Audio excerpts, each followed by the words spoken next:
Well, thank you for your kind introduction. I hope I live up to the standards established by those who preceded me. I was particularly interested in some of the earlier discussions with the earlier panel as they relate to climate change, and I think that'll become apparent given some of my opening statement.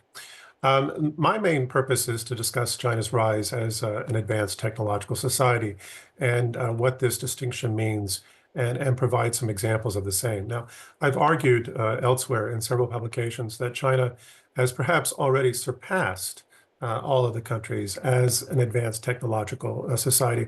Now, this doesn't mean that China is an absolute leader in technology development or even key technologies. Rather, in my definition, China as a society outperforms all others in its capacity to lead, develop, and employ effective technological solutions to both major and minor problems affecting society and promoting national and even global well-being. Now, this is accomplished through the alignment and mobilization of political and economic interest, coupled with popular support. And it's in this milieu that we see the rapid advance of what Beijing calls high-quality productive forces, the proliferation of smart cities, smart ports, smart mines, and so on. And of course, we realize that China is the world's most advanced industrial system. It's a world leader in logistics and shipping, still the cornerstone of many supply chains. Now, I don't want to sort of go against what was previously said. Certainly, we do see a separation between the state and the private sector, but we also see them working hand in hand, not where one is directing the other for securitization, but where we see the desire to support each other through co-development. And of course, we see other countries that are following China's lead. We can point to one, Ethiopia. I think others were mentioned in the previous panels that have accelerated their own development, copying to some extent China's model as a technological society. And I think in the case of Ethiopia, given some of the research done by my friend Max Meyer and Bonn, that Ethiopia is currently outpacing Germany. Now, I'll also discuss the strategic implications of China's development as an advanced technological society from both Chinese and global perspectives, and discuss the relevance of these developments for climate change with a focus on green development and the blue economy in tandem with massive ecological conservation and recovery projects underway in China today. Now, because I've already signaled that concerns about climate change occupy a privileged place here, I'd like to begin with a reference to my fieldwork in Ukraine last summer. In support of my thesis that the conflict there is in part a proxy war between two fossil fuel dependent economies fighting over energy markets and how energy is paid for. Now, this is a contest in my analysis between absolute adversaries, and I think many people can see this. But I also assess the US and Russia are complicit adversaries. In other words, adversaries who are both benefiting from the same fight, in so much as both sides appear to be playing a strategic endgame with respect to climate change, and both sides achieving key objectives despite the high costs they have likewise incurred, not only from this conflict, but also from climate change itself. However, these costs are relative to those borne by the global South, and above all, China, are much smaller, and hence the game or the end game. Now, recently, I was also in northern Greece among the scorched hillsides from wildfires, observing a port where a recent high Chinese bid was blocked by the U.S. Pressure on the government in Athens, and that port's now being used to offload heavy weapons destined for Ukraine. And as I traveled to Komotini, I observed new pipelines going north into Bulgaria to provide alternatives to Russian-sourced energy. And of course, if you follow the news today, you'll see the damage of wildfires in Los Angeles.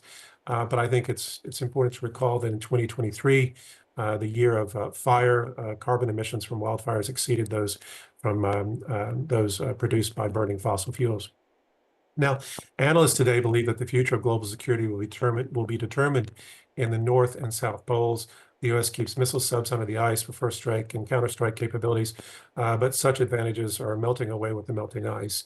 More recently, Trump's flirtation with the possibility of using economic or even military coercion to acquire Greenland or Canada might or might not be a bit of a ruse or a joke, but it's clear this idea is not something new.